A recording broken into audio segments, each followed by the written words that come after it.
Oral questions. Questions orales. The Honourable Leader of the Opposition. Mr. Speaker, months after Canadian citizens were taken hostage by the communist regime in China, we learned that the Liberals fought hard to keep a close relationship with China. In fact, the Deputy Prime Minister fought for Canada to train China's military on Canadian soil against the direct advice of the Chief of Defence Staff. With our citizens in jail, our exports banned, and with China committing human rights abuses around the world, why did the Deputy Prime Minister push hard to partner with them? Honourable Deputy Prime Minister. Mr. Speaker, today marks 2 years since Michael Kovrig and Michael Spavor were arbitrarily detained in China. These years have been stolen from Mr. Kovrig and Mr. Spavor, from their families and loved ones. I know that all Canadians admire the integrity and strength of character these two men have shown, and I would also like to pay tribute to their families. The release of these two brave Canadians is an absolute priority for our government. Thank you, Mr. Speaker. Leader of the Opposition.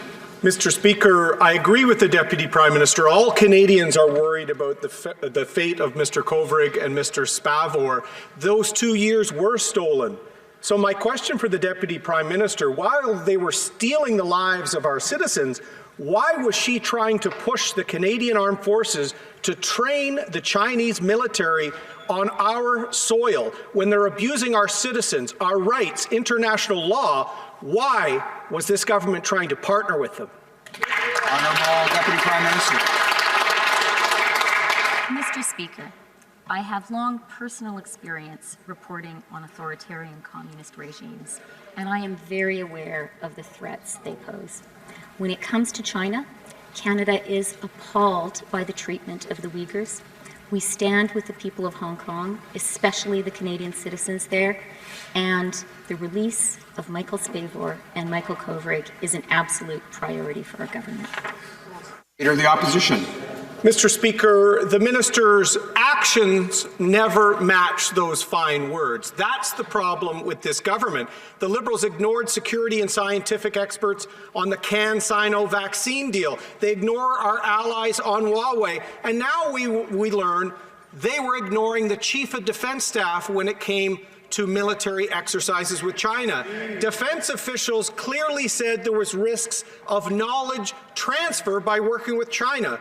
Why does the Deputy Prime Minister think that she knows better than the military about how to maintain our military secrets? Honourable Deputy Prime Minister.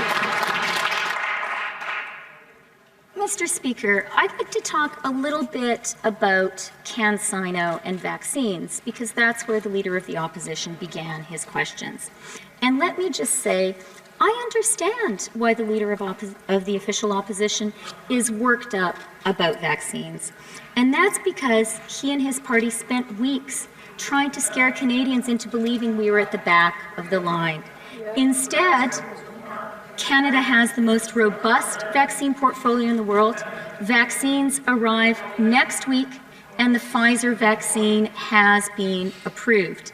The Leader of the official opposition would do better to confront the anti-vax. L'honorable chef d'opposition.